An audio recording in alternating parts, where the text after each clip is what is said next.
मान्छेहरू फिल्म हेरेर पनि रुन्छन् अनि मलाई लाग्थ्यो अभिनय हेरेर पनि किन रुन्छन् होला। तर मान्छेहरू साँच्चीकै अभिनय हेरेर पनि रुने रहेछन्।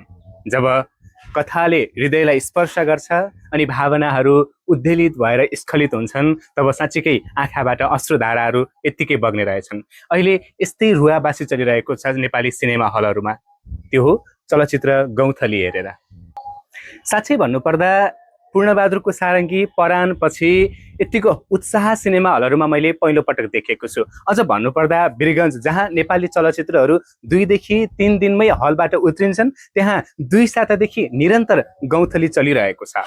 पहिलो दिन सुस्त ओपनिङ भएको यो चलचित्र गौँथलीले वर्ड अफ माउथका कारण यसरी चर्चा पायो। 1 कान 2 कान मैदान हुँदै यसले 200बाट सो सङ्ख्या पनि 250 सम्म बढ्यो र कारोबार पनि अत्यन्तै राम्रो भइराखेको छ। जस्तै 13 दिनमै यसले 10 करोड भन्दा बढी कारोबार गरेर बक्स अफिसमा ब्लकबस्टरको रेकर्ड पनि कायम गरिसकेको छ।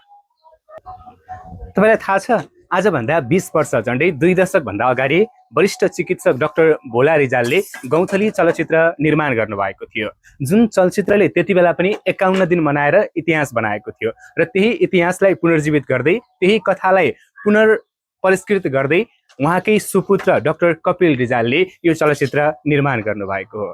कथाले हाम्रो समाजको तीतो यथार्थ बाल विवाह विरुद्ध दरिलो प्रश्न उठाएको छ। यति मात्रै होइन, यसले छोरीलाई पढाउनु हुन्न भन्ने जुन मानसिकता थियो त्यो मानसिकतामाथि पनि गतिलो झाप ढानेको छ। यो चलचित्रको मुख्य पात्रको रूपमा गौँथली छिन् र गौँथलीको भूमिका निर्वाह गरेकी छिन् सिमरन खड्काले। सिमरनको अभिनय साँच्चीकै उत्कृष्ट छ। त्यसका साथसाथै ठुलेको भूमिकामा रहेका अरुण छेत्रीको पनि तारिफ गर्न कुनै शब्द नै छैनन्। उनले पनि आफूलाई यही चलचित्र मार्फत प्रमाणित गरिसकेका छन्। कक्षा 8 मा पढ्ने गौँथलीको एसएलसी पास गर्ने सपना पुरा होला? त्यसका साथसाथै कडा स्वभावकी सासू अनि अटिजम भएका श्रीमान बीच उनीहरूको पारिवारिक सम्बन्ध कसरी अगाडि बढ्ला? यी कुराहरू थाहा पाउन भने तपाईहरू हलसम्म पुग्नुपर्छ।